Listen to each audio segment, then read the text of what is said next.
नमस्कार दोस्तों, आज हम कक्षा 5वीं में पाठ नंबर चौथा नन्ना फनकार के बारे में पढ़ेंगे। तो सबसे पहले ये पाठ पढ़ने से पहले हमको पता होना चाहिए कि फनकार का मतलब क्या होता है। फनकार को अंग्रेजी में बोलेंगे आर्टिस्ट। आर्टिस्ट का मतलब क्या होता है कि कोई भी व्यक्ति अगर कलापूर्ण कार्य करता है तो उसे फनकार कहते हैं। तो यहाँ पर हम आपको कुछ फनकार से संबंधित चित्र दिखाएंगे जिसे आप देखकर इसका आनंद उठाइए।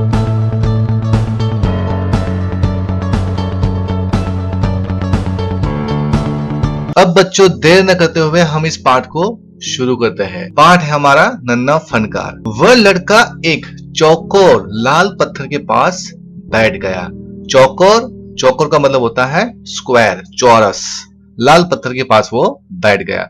उसने जल्दी जल्दी कोई प्रार्थना बुदबुदाई और छेनी हथौड़ा उठाकर अपने काम में जुट गया। छेनी और हथौड़ा को तो आपने बच्चों देखा होगा। कुछ दिन पहले ही उसने इस पत्थर पर घंटियों की कतारें और कड़ियां उकेरना शुरू किया था। लड़के ने एक अधबनी अधूरी घंटी पर छेनी की नोक टिकाई और सावधानी पूर्वक हथौड़े से घंटी पर नक्काशी करने में जुट गया। कुछ दिन पहले ही इसने इस पत्थर पर घंटियों की कतारें और कड़ियां उकेरना शुरू किया था। उसने उस घंटी पर नक्काशी का काम शुरू कर दिया था। हथौड़े के वार से पत्थर पर जो कटाव उभरता, उससे पत्थर की किरचें छितरा जाती और वह आंखें सिकोड़ लेता। जब भी वो पत्थर पर चोट मारता था उससे किरची उड़ती थी। तो जैसे ही किरची उड़ती थी तो वो अपनी आंखें को सिकोड़ लेता, मतलब आंखों को बंद कर लेता था। साथ साथ धीमी आवाज में वह कुछ गुनगुनाने भी लगता। उसके चारों ओर दूसरे संग तराश भी अपने अपने काम में डूबे होते, मतलब अपना अपना काम कर रहे थे। केशव 10 साल का था और अभी अपना काम सीख ही रहा था। पिता के एक बार करके दिखा देने पर वह सीधी लकीरों वाले और घुमावदार डिजाइन उकेर सकता था। यहाँ पर जो बच्चा है वो सिर्फ 10 साल का था और वो अभी अभी काम सीखा था। पिता के एक बार सिखा देने के बाद वह सीधी लकीरों वाले और घुमावदार डिजाइन उकेर सकता था। कहने का मतलब यह है कि उसके पापा ने जो उसको सिखाया है वो वही अभी काम कर सकता था। अब तक उसने नक्काशी का जो भी काम किया था उनमें से इन घंटियों को बनाना ही सबसे ज्यादा मुश्किल था। केशव जानता था कि एक दिन तो ऐसा जरूर आएगा जब वह बहुत बारीक झालियां, महीन नफीस बेलबुटे, कमल के फूल, लहराते हुए सांप और इथलाकर चलते हुए घोड़े ये सब पत्थर पर उकेर पाएगा, ठीक उसी तरह जैसे उसके पिता बनाते। वो मनी मन सोच रहा है कि मतलब एक दिन ऐसा आएगा कि मैं अपने पिता की तरह महीन से महीन काम कर पाऊंगा और बारीक जालियां भी उकेर पाऊंगा। तो वो अपने मन में इस तरह से सोचता है। कई साल पहले जब वो पैदा भी नहीं हुआ था, उसके माता पिता गुजरात से आगरा आकर बस गए थे। कई साल पहले जब वो पैदा भी नहीं हुआ था, उसके माता पिता गुजरात से आगरा आकर बस गए थे। बादशाह अकबर उस वक्त आगरे का किला बनवा रहे थे और केशव के पिता को यही काम मिल गया। जब उसके माता पिता गुजरात छोड़कर आगरा आ गए थे तो उसी समय क्या हुआ था कि भाई आगरा का किला भी बन रहा था। तो उस समय उसके पिता को उस किले में काम भी मिल गया। केशव का जन्म भी आगरे में ही हुआ था। उसे गुजरात के पुश्तैनी गांव जाने का तो कभी मौका ही नहीं मिला। पुश्तैनी का मतलब क्या होता है कि जो कई पीढ़ियों से चला आ रहा हो, उसे पुश्तैनी बोलते हैं। आगरे की गलियां और अब सिकरी, बस यही उसका घर थी। अब तो आगरे में बसने के बाद तो आगरे की गलियां और अब सिकरी उसका घर थे। चारों ओर हो रही छेनी हथौड़ों की ठक ठक खड़ खड़ के बीच केशव को किसी के कदमों की आहट भी न सुनाई पड़ी। इसलिए अचानक कानों में एक आवाज पड़ने पर वो चौंक गया। माशाअल्लाह, ये घंटियां कितनी सुंदर है, तुमने खुद बनाई है? वहां पर इतना शोर हो रहा था क्योंकि वहां पर किले का काम चल रहा था, तो उसके कारण छेनी और हथौड़ की आवाज में अगर आपको कोई बुलाएगा तो भी आपको समझ में नहीं आएगा कि आपको कौन बुला रहा है। लेकिन उसके कानों में एक आवाज आती है और वो चौंक जाता है। माशाअल्लाह, ये घंटियां कितनी सुंदर है, तुमने खुद बनाई है? मतलब उसके पीछे कोई बोलता है कि भाई माशाअल्लाह, ये घंटियां कितनी सुंदर है, क्या तुमने बनाई है? पीछे मुड़कर केशव ने आंखें उठाई तो उसे एक आदमी दिखा। केशव तो अपने काम में मस्त था। उसने पीछे देखा तो कोई एक आदमी ने ऐसा बोला कि भाई आपकी घंटियां बहुत सुंदर है। बेशक मैंने ही ये घंटियां बनाई है। क्या मैं आपको पत्थरों पर नक्काशी करता नजर नहीं आ रहा? देखते नहीं, मैं ही पत्थर को तराश रहा हूँ। केशव ने बड़ी तलखी से जवाब दिया। तलखी का मतलब क्या होता है? चिड़चिड़ा होना। चिड़चिड़ा कर जवाब दिया, दिखता तो है पर तुम इतने छोटे लगते हो ना। वह आदमी हंसते हुए बोला, मैं 10 साल का हूँ। 10? अच्छा। वह आदमी पास पड़े पत्थर पर बैठते हुए बोला, तब तो काफी बड़े हो। मैंने भी 13 साल की उम्र में एक लड़ाई में हिस्सा लिया था। अब केशव उस आदमी को अच्छी तरह देख पा रहा था। उसकी उम्र रही होगी 30 से ऊपर। कद मंजोला था। वह सफेद अंगरखा और पाजामा पहने हुए था। उसके लंबे बाल गहरे लाल रंग की पगड़ी में अच्छी तरह से ढके हुए थे। लगता है कोई बहुत बड़ा आदमी है।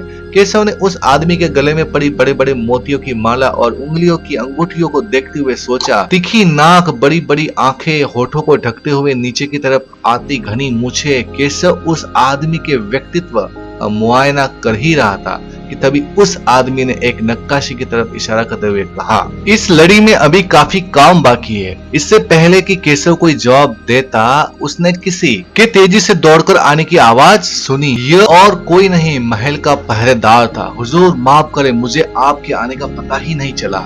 हाँफते हुए उसने कहा। फिर वह मुड़कर भौचक से खड़े केशव को घूरते हुए बोला, बेवकूफ, खड़ा हो। हुजूर आला के सामने बैठने की जरूरत कैसे की तूने? झुककर सलाम करे ने। तो वहां पर एक पहरेदार दौड़कर आता है और उस व्यक्ति को बोलता है कि हुजूर माफ करे, मुझे आने में थोड़ा देर हो गया, मुझे पता नहीं था कि आप यहाँ पर आए हुए। और फिर वो केशव के सामने घुर्राते हुए बोलता है, बेवकूफ, तुझे पता नहीं चलता है? तू हुजूर के सामने बैठा हुआ है, सलाम करीने। अब केशव का माथा ठनका। उसे कुछ कुछ समझ आ रहा था। बदहवासी में छेनी हाथ से छूटकर नीचे गिरी और वह जल्दी से उठकर खड़ा हो गया। अरे कहीं ये बादशाह अकबर तो नहीं? यह ख्याल आते ही उसने झुककर सलाम किया और खरगोश की सी कातर नजरों से अकबर को देखने लगा। अकबर को पहरेदार की यह दखल अंदाजी भली न लगी। उन्होंने खींचकर पहरेदार को वहां से जाने का इशारा करते हुए कहा, ठीक है सिपाही, कुछ देर के लिए हमें अकेला छोड़ दो।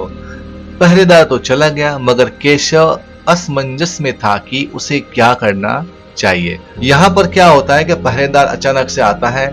जब वो केशव और वो अकबर दोनों बात कर रहे होते हैं तो अकबर को उस पहरेदार की दखल अंदाजी अच्छी नहीं लगती, तो वो उस पहरेदार को भगा देते कि आप यहाँ से जाइए, कुछ देर के लिए हमें अकेला छोड़ दीजिए।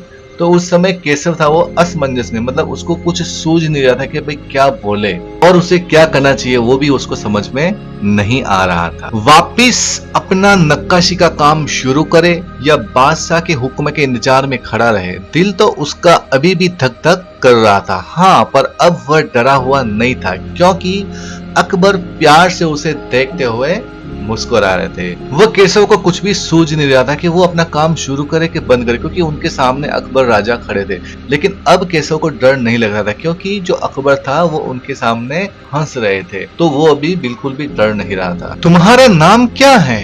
अकबर ने नरम आवाज में पूछा। केशव, उसने नबातुल्ला जवाब दिया। केशव, क्या तुम मुझे नक्काशी करना सिखाओगे? उलझन में पड़े केशव ने तुरंत सिर हिला दिया। केशव को एकदम अकबर ने बोला कि आप मुझे नक्काशी करना सिखाएंगे, तो केशव तो पहले से उलझन में था कि उसे क्या करना चाहिए क्या नहीं करना चाहिए। ऐसी स्थिति में हाँ कर दिया। तब तो तुम्हें मेरे लिए हथौड़े और छेनी का भी इंतजाम करना होगा। केशव फुर्ती से अपने पिता के पास भागा गया और उनका छेनी हथौड़ा उठाकर उल्टे पांव लौट आया। दोस्ताना अंदाज में अकबर केशव के पास जमीन पर बैठ गए और पास में पड़े पत्थर को खींचते हुए बोले, ठीक है, अब बताओ कि मुझे क्या करना है। केशव ने संदेह भरी नजरों से अकबर की ओर देखा। हुजूर, क्या आप यह सब करेंगे? क्यों नहीं, मुझे तो विश्वास है कि मैं सीख ही लूंगा। नहीं नहीं, मेरा मतलब ये नहीं था। केशव सक पका गया। दरअसल मैं कहना चाहता था कि आप इतने बड़े बादशाह हैं, ये ठीक नहीं लगता। केशव उनको क्या बोलता है कि आप ये काम कर पाओगे? तो राजा ने बोला कि हाँ बिल्कुल मैं कर पाऊंगा। लेकिन केशव के मन में अभी भी संदेह था कि वह इतने बड़े राजा होकर भी ऐसा काम करेंगे। उसके मन में इस तरह का संदेह था। उसने कुछ अनमने भाव से कहा। अनमने भाव से मतलब उसका मन नहीं था कि भाई राजा से वो ऐसा काम करवाए। अकबर हंस कर बोले, अच्छा, लेकिन पिछले हफ्ते तो मैंने मिट्टी से भरी डलिया ढोने में किसी की मदद की थी, क्या यह काम उससे भी ज्यादा मुश्किल है? तो उस समय अकबर ने तुरंत बोला, पिछले हफ्ते तो मैंने मिट्टी से भरी डलिया उठाने में आपकी मदद की थी, क्या यह काम उससे भी ज्यादा मुश्किल है? केशव अभी भी असमंजस की स्थिति में था। वह अकबर के पास बैठ गया और उन्हें छेनी पकड़ने का सही तरीका सिखाने लगा। फिर जैसे कि केशव के पिता ने उसे सिखाया था, उसने कोयले के टुकड़े से पत्थर पर लकीरें खींचकर एक आसान सा नमूना बनाया और गंभीरता से कहा, देखिए, सिर्फ इन्हीं लकीरों को बहुत ध्यान से तराशना है। अकबर ने पत्थर पर छेनी रखी और जोर से हथौड़े से वार किया, जिससे कटाव ज्यादा गहरा हो गया। अरे अरे, नहीं नहीं, केशव ने तुरंत गलती पकड़ी।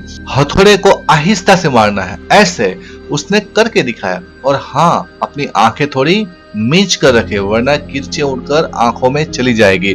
अकबर मुस्कुराए, जी हुजूर। मतलब जब अकबर ने उस पत्थर पर छेनी मारी तो थोड़ा उन्होंने जोर से मारा, तो उसमें कटाव थोड़ा सा ज्यादा हो गया। तो केशव ने क्या बोला, अरे नहीं नहीं, ऐसे नहीं, ऐसे नहीं, आपको ऐसे नहीं मारना है, आपको ऐसे मारना है। तो अकबर ने क्या बोला, जी हुजूर। मतलब कि वो उनको सिखाने वाला कोई गुरु हो, तो अकबर भी उसके सामने एक नौसिखिया होता है, उस तरह का वो बर्ताव करने लगे। जवाब में केशव भी मुस्कुरा उठा। वह लगभग भूल ही गया था कि उसकी बगल में बैठा ये व्यक्ति हिंदुस्तान का बादशाह है।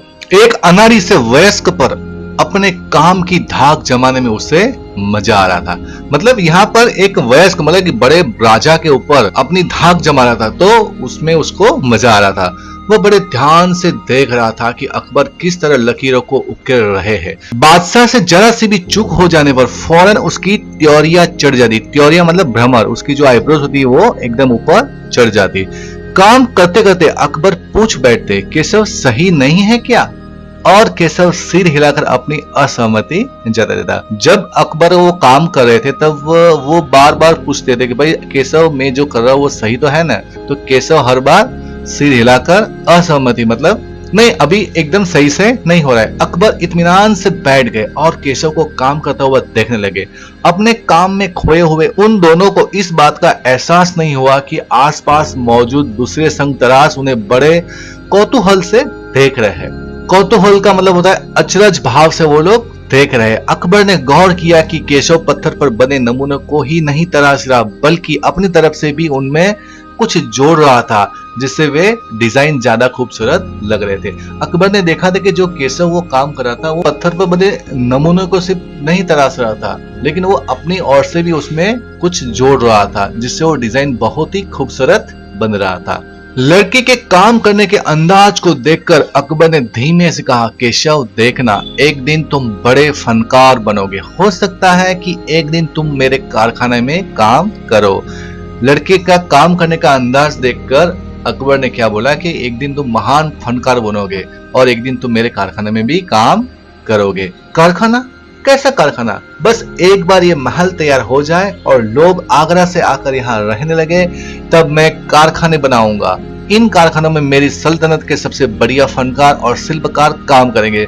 चित्र बनाने वाले कलाकार, गलीचों के बुनकर, संग तराश, पत्थर और लकड़ी पर नक्काशी करने वाले शिल्पकार सभी वहां काम करेंगे। केशव का चेहरा चमक उठा। वह मुस्कुराते हुए बोला, मैं वहां जरूर काम करना चाहूंगा। ये सब बातें सुनकर जब अकबर ने ऐसा बोला कि भाई मेरे कारखाने में ये सभी लोग काम करेंगे, तो केशव का चेहरा चमक उठा और वो बोला, मैं भी वहां पर जरूर काम करूंगा। अकबर उठ खड़े हुए। जाते हुए बड़े प्यार से केशव का कंधा थपथपाया और कहा, अच्छा बेटा, अपना काम जारी रखो।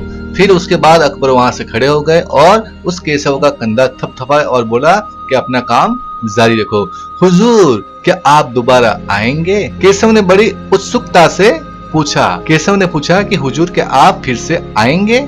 मैं जरूर आऊंगा केशव। फिर तो पूरे दिन संग तराशों के बीच केशव की धूम मची रही। वो बार बार बादशाह से हुई अपनी मुलाकात सबको सुनाता रहा। रात हो चली थी। केशव बहुत थका हुआ था, पर आंखों में नींद कहाँ। वो धीरे से अपने पिता के बिस्तर में घुस गया। पिता ने मुस्कुरा आकर कहा, तुम तो अभी से इतने प्रसिद्ध हो गए हो। उसके पिता ने क्या बोला, भाई आप तो अभी से इतने फेमस बन चुके हो, प्रसिद्ध हो गए हो। बादशाह सलामत ने कहा है कि एक दिन मैं बहुत बड़ा कलाकार बनूंगा। अपने सिर को पिता की बाहों के सहारे टिकाकर केशव धीरे से बोला, हमारे बादशाह बहुत ही नेक इंसान है। बिल्कुल सही, पिता ने कहा। कुछ सोचकर केशव ने पूछा, बाबा एक बात बताओ, बादशाह के पास आगरा में एक से बढ़कर एक खूबसूरत महल है, फिर वे सिकरी में यह शहर क्यों बनवा रहे हैं? पिता ने कुछ याद करते हुए बताना शुरू किया, हाँ बेटा, बादशाह का आगरा बहुत सुंदर शहर है, पर सिकरी में नया शहर बनवाने का भी एक खास कारण है।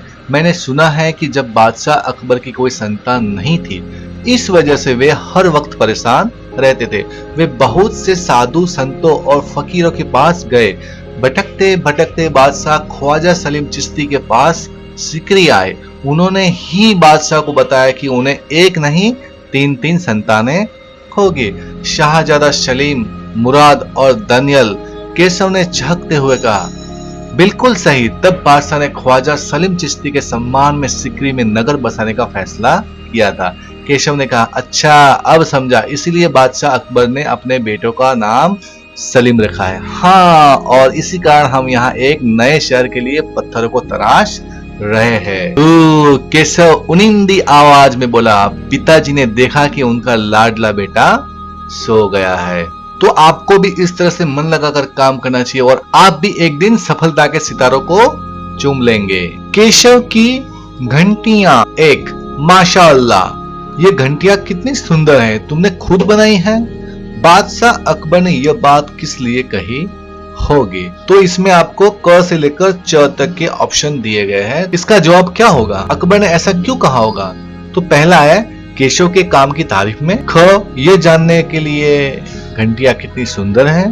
ग, केशव से बातचीत शुरू करने के लिए। घ, घंटियां किसने बनाई है ये जानने के लिए। अंग, क्योंकि उन्हें यकीन नहीं था कि 10 साल का बच्चा केशव इतनी सुंदर घंटियां बना सकता है।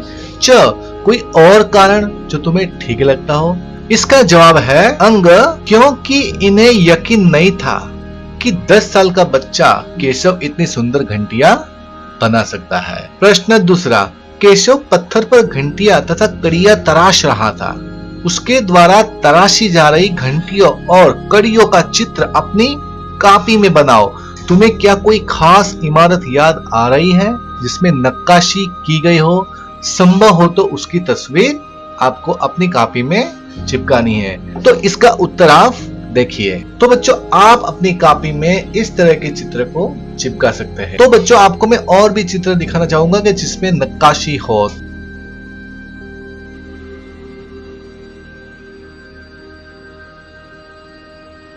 बच्चों, यहाँ पर कुछ प्रश्न दिए गए हैं जिसका उत्तर मैं आपको बताऊंगा। तो चलो उसके उत्तर को देखते हैं। प्रश्न दूसरा, केशव के पिता गुजरात से आगरा आकर बस गए थे। हो सकता है कि तुम या तुम्हारे कुछ साथियों के माता पिता भी कहीं और से यहाँ आकर बस गए हो। बातचीत करके पता लगाओ कि ऐसा करने के क्या कारण हो सकते हैं। इसका उत्तर है, जब किसी को अपने क्षेत्र में रोजगार आदि नहीं मिलता है तब वह दूसरी जगह जाकर बस जाता है। मतलब कि आपको अगर आपकी जगह पर काम धंधा नहीं मिलता है तो आप रोजगार या धंधे की खोज में आप कहीं और जाकर बस जाते हो। कहानी से प्रश्न तीसरा, अकबर को पहरेदार की दखल अंदाजी अच्छी क्यों नहीं लगी? इसका उत्तर है, अकबर एक अच्छे राजा थे। वह अपनी प्रजा से मिलते रहते थे, इसलिए अकबर को पहरेदारों की दखलंदाजी अच्छी नहीं लगी। मतलब कि जब वो दोनों बातें कर रहे थे, केशव और अकबर, तो बीच में पहरेदार आकर उनको रोकता है। तो इस तरह से वो दोनों की बात में थोड़ी सी रुकावट आ जाती है। तो राजा जी को यह बात अच्छी नहीं लगी। प्रश्न चौथा, लगता है कोई बहुत बड़ा आदमी है। यहाँ पर बड़े आदमी से केशव का क्या मतलब है? इसका उत्तर यहाँ पर है, यहाँ पर बड़े आदमी से केशव का मतलब है कोई अमीर आदमी तथा प्रतिष्ठित आदमी, मतलब कोई बहुत पैसे वाला आदमी या फिर जाना माना कोई इंसान। प्रश्न पांचवा, खरगोश की सी कातर आंखें। पशु पक्षियों से तुलना करते हुए और भी बहुत सी बातें कही जाती, जैसे हिरन जैसी चाल। ऐसे ही कुछ उदाहरण तुम भी बताओ। उत्तर, 1 शेर जैसी दहाड़, 2 मोरनी जैसी गर्दन, 3 कोयल की आवाज, 4 हिरनी जैसी चाल, 5 हाथी जैसी मतवाली चाल। तो आपने यहाँ पर देखा कि भाई खरगोश की सी नक्का तरह के। तो इस तरह से आपने और भी यहाँ पर उदाहरण देखे। अब है प्रश्न छठा, अकबर ने जब नक्काशी सीखना चाहा तो केशव ने उन्हें संदेह भरी नजरों से क्यों देखा? इसका उत्तर है, अकबर बहुत बड़े बादशाह थे। जब उन्होंने नक्काशी सीखना चाहा तो केशव ने उन्हें संदेह भरी नजरों से देखा। मतलब केशव ने इसलिए उनके सामने संदेह भरी नजरों से देखा कि भाई इतना बड़ा सल्तनत का बादशाह होने के बावजूद भी उनको ये सब सीखने की क्या जरूरत है। तो यह सोचकर उसने संदेह भरी नजरों से देखा होगा। प्रश्न सातवां, केशव 10 साल का है, क्या उसकी उम्र के बच्चों का इस तरह के काम से जुड़ना ठीक है? अपने उत्तर के कारण जरूर बताओ। इसका उत्तर है, केशव 10 साल का है, उसकी उम्र के बच्चों का इस तरह के काम से जुड़ना ठीक नहीं है, क्योंकि इतनी उम्र के बच्चों को पढ़ाई लिखाई करने के बाद ही ऐसे काम करने चाहिए। तो मेरे ख्याल से भाई 10 साल की उम्र वाले बच्चों को तो पढ़ाई लिखाई करनी चाहिए। जब वो 18 साल के हो जाने के बाद वो कोई काम धंधा कर सकते हैं। प्रश्न 8वां, केशव बार बार सबको सुनाता। केशव सबसे क्या सुनाता होगा? कल्पना करके केशव के शब्दों में लिखो। उत्तर, केशव सबसे कहता होगा कि मुझसे तो बादशाह मिलने आए थे, क्या तुमसे कभी बादशाह मिलने आए हैं? उन्होंने तो मुझे शाबाशी भी दी है क्योंकि मैंने उन्हें नक्काशी सिखाई थी। मतलब यहाँ पर एक छोटे बच्चे के लिए बहुत बड़े सल्तनत के बादशाह को नक्काशी सिखाना वो एक बहुत बड़ी बात है। इसीलिए वो बार बार सबसे कहता है कि बादशाह मुझसे मिलने आए थे, क्या आपको कभी बादशाह मिलने आए हैं? शब्दों की निराली दुनिया, इसमें प्रश्न पहला है जिसमें क ख ग दिए हुए हैं। तो सबसे पहला है क। तो चलो बच्चों इस प्रश्नों को हम लोग पढ़ते हैं और उसके उत्तर को देखते हैं। प्रश्न पहला, क, नक्काशी जैसे किसी काम को चुनो, बढ़ईगिरी, मिस्त्री इत्यादि, जिसमें औजारों का इस्तेमाल होता हो। उन खास औजारों के नाम पता करके आपको लिखना है। तो भाई हमने यहाँ पर चुना है बढ़ईगिरी। इसका उत्तर है बढ़ईगिरी में प्रयोग होने वाले औजार। तो सबसे पहला है आरी। तो आरी का उपयोग होता है लकड़ी काटने के लिए। तो हथौड़ा है वो कील ठोकने के लिए। इसके बाद है रंदा। रंदा क्या काम आता है? रंदा लकड़ी को घिसने के लिए काम आता है। जमुर। जमुर का काम होता है कील उखाड़ने के लिए। जब भी हम अगर कोई लकड़ी में कील ठोकते हैं तो अगर वो कील हमारे मुताबिक नहीं लगी है तो उसको उखाड़ना पड़ता है। तो उस कील को उखाड़ने के लिए जमुर नाम का एक औजार होता है, उसका उपयोग होता है, जिसको आप इस चित्र में देख सकते हैं। अब आएगा ख। छैनी, हथौड़ा, तराशना, किरचे, ये सब पत्थर के काम से जुड़े हुए शब्द है। लकड़ी के दुकानदार और बढ़ई से बात करके लकड़ी के काम से जुड़े शब्द इकट्ठे करो और कक्षा में उन पर सामूहिक रूप से बातचीत करो। कुछ शब्द हम यह दे रहे हैं, आरी, रंदा, बुरादा, फ्लाई, सूत। इसका उत्तर है आरी, रंदा, बुरादा, फ्लाई, सूत, कील, हथौड़ी, कड़ी, फट्टा, पेच, सनमाइका आदि। ग। हो सकता है कि तुम्हारे इलाके में इन चीजों और कामों के लिए कुछ अलग किस्म के शब्द इस्तेमाल होते हो, उन पर भी बातचीत करो। इसका उत्तर है छात्र अपने इलाके के लिए इस्तेमाल होने वाले शब्द के आधार पर बातचीत करे। प्रश्न दूसरा, कटाव शब्द कट क्रिया से पैदा हुआ है। नीचे लिखी संज्ञाएं किन क्रियाओं से बनी है? इन संज्ञाओं का अर्थ समझो और वाक्य में प्रयोग करो। तो यहाँ पर कुछ संज्ञाएं दी गई है। पहला है चुनाव, पड़ाव, बहाव, लगाव। तो इसका उत्तर है यहाँ पर संज्ञाएं, क्रिया और वाक्य। तो संज्ञा देखे तो सबसे पहली संज्ञा है चुनाव। तो चुनाव से बना चुन, वो क्रियापद है। तो भाई इसका वाक्य है अच्छे फूल का चुनाव कर लो। पड़ाव से बनता है पढ़, आज यहीं पड़ाव डाल लो। बहाव तो ब, नदी का भाव तेज है। वाक्य लगाव से लग, पढ़ाई से उसका लगाव है। प्रश्न तीसरा, लड़के ने जल्दी जल्दी कोई प्रार्थना बुदबुदाई। रेखांकित शब्द और नीचे लिखे शब्दों में क्या अंतर है? वाक्य बनाकर अंतर स्पष्ट करो। यहाँ पर उत्तर है बुदबुदाने का अर्थ है मन ही मन में कुछ बोलना, जबकि फुसफुसाना, बड़बड़ाना तथा भुनभुनाना में कुछ आवाज भी बाहर सुनाई देती है। बुदबुदाना, बुदबुदाना का मतलब है नौकर धीरे धीरे बुदबुदाया। फुसफुसाना मतलब मंत्री फुसफुसा कर कुछ बोले, मतलब बहुत धीरे से बोले। बड़बड़ाना मतलब वह क्रोध में बड़बड़ाने लगे। भुन भुनाना, बिना वजह भुन भुनाना ठीक नहीं है। प्रश्न चौथा, बेवकूफ खड़ा हो, हुजूर आला के सामने बैठने की जरूरत कैसे की तूने? झुककर इन्हें सलाम कर। महल के पहरेदार ने केशव से यह इसलिए कहा क्योंकि क, बादशाह के सामने बैठे रहना उनका अपमान है। ख, पहरेदार यह कहकर अपनी वफादारी दिखाना चाहता था। ग, पहरेदार को बादशाह के आने का पता नहीं चला इसलिए वह घबरा गया था। ग, बादशाह का केशव से बात करना पहरेदार को अच्छा नहीं लगा। इसका उत्तर है, महल के पहरेदार ने केशव से यह इसलिए कहा क्योंकि वह अपनी वफादारी दिखाना चाहता था। तो वो पहरेदार अपनी वफादारी बादशाह को दिखाना चाहता था, इसलिए उसने केशव को बोला कि आप खड़े हो जाओ, बादशाह के सामने इस तरह से बैठना नहीं चाहिए। तो बच्चों आपने यहाँ पर देखा कि उस पहरेदार ने अपनी वफादारी दिखाने के लिए केशव को बोला कि आप खड़े हो जाओ। तो बच्चों आपको भी आपके काम के प्रति वफादारी दिखानी चाहिए और आपको आगे बढ़ना चाहिए। तो मैं आशा करता हूँ कि आपको ये वीडियो पसंद आया होगा। अगर ये वीडियो आपको पसंद आया है तो आप इस वीडियो को लाइक कीजिए, शेयर कीजिए और कमेंट कीजिए। और इस तरह के और भी एजुकेशनल वीडियो देखने के लिए आप इस चैनल को सब्सक्राइब कर सकते हैं। तब तक के लिए थैंक यू। जय हिंद, जय भारत।